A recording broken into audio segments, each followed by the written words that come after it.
originally from the Philadelphia area, lived there 20 years, graduated from Temple University, moved to upstate New York, the scenic upstate New York, and about 15 years ago came to beautiful Dallas, Texas, and I've been in this area for about 15 years. Great. So I'm a Texan now. It's going to be hard to get me out of Texas, but I really miss a lot of friends and family there, and I miss the yous, and now I'm used to the y'alls, and I miss the yous guys, and all that guys stuff. Need to come with me to do this or whatever instead of y'all. That's funny. I was one of the first female scholarship athletes. I'm going to date myself, but when I went to college in 74, they did not give out women's scholarships. In 75, they started with the Title IX, and I got a scholarship for field hockey for Temple University. I actually played lacrosse. I even played basketball, but I was terrible in both sports. In basketball, I actually played at Temple. I made one basket in my entire college career, and I got a standing ovation. The difference the difference from now is that we didn't start sports until 7th grade. Now, a girl has to be, if they're not out of diapers, if they're in diapers and they haven't started a sport, they're not going to have any chance of any scholarship. It's way different. Now, I would have no chance of making the college team. It's so much more competitive. Do you follow Temple still, ladies' Well, sports? I kind of, I more follow the colleges here now, I have to admit. But my girls now, I have 2 teenage girls. One's a cheerleader, a very athletic cheerleader, and the other one is a club volleyball player. So, I'm kind of now tuned into the Texas schools so I've kind of lost my Yankees-ness, I guess you'd have to say.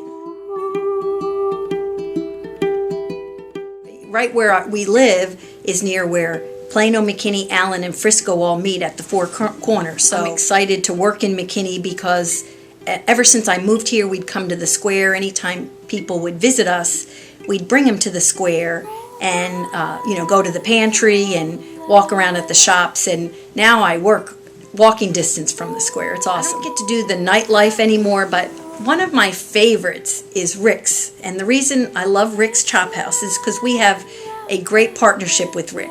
Rick uses our parking lot at CASA for valet, and so he is able to help us have gift cards to his restaurant, and we can take some of our major donors and supporters out to a wonderful meal at Rick's at no cost to the kids at CASA. So we love that partnership with Rick. So I'd have to say Rick's, Chop House, and Sauce are my 2 favorite restaurants for sure. That's great. Even if you didn't get the gift cards. Yes, I'd be there. Yeah. Yes. Mama.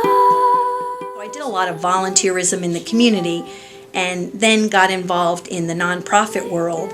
And I had an experience where one of the places I worked, my supervisor actually, one day we were very shocked. He ended up being on the news, convicted of child abuse or arrested for child abuse of a relative, and that made me realize that I wanted to do more for kids that are dealing with abuse. And it made me realize that there's more that I wanted to do for kids. So I got into working in the child abuse field and helping get volunteers and supporters to help us do our work to serve these children. I've been at CASA for 3 years now, and what I love about our work at CASA, when a child's first removed, we're right there appointed as the child's guardian ad litem, and our volunteers and our staff work with the child, follow them through the system until they find that safe and loving home. So we get to know everything about the child and really advocate for them. And I really know that our volunteers truly change the course of these young children's lives. So, what's a development director do? Well, basically, we're in charge with raising the money that we need to run our programs. We have to raise community awareness. We have to make sure that people know about our needs. But a lot of what we do is really, we call it friend raising. If people don't know about your organization and aren't connected, then it's going to be hard to ask them for money. So it's not always about the money, but you have to make sure that people understand your cause, that you're doing a really good job with the money and the time that they're giving to you, and that you help advance the partnerships in the community. My strategy, since I don't like to sell and I don't like to ask for money, what I do like to do is share something meaningful and give them opportunities of how they can help.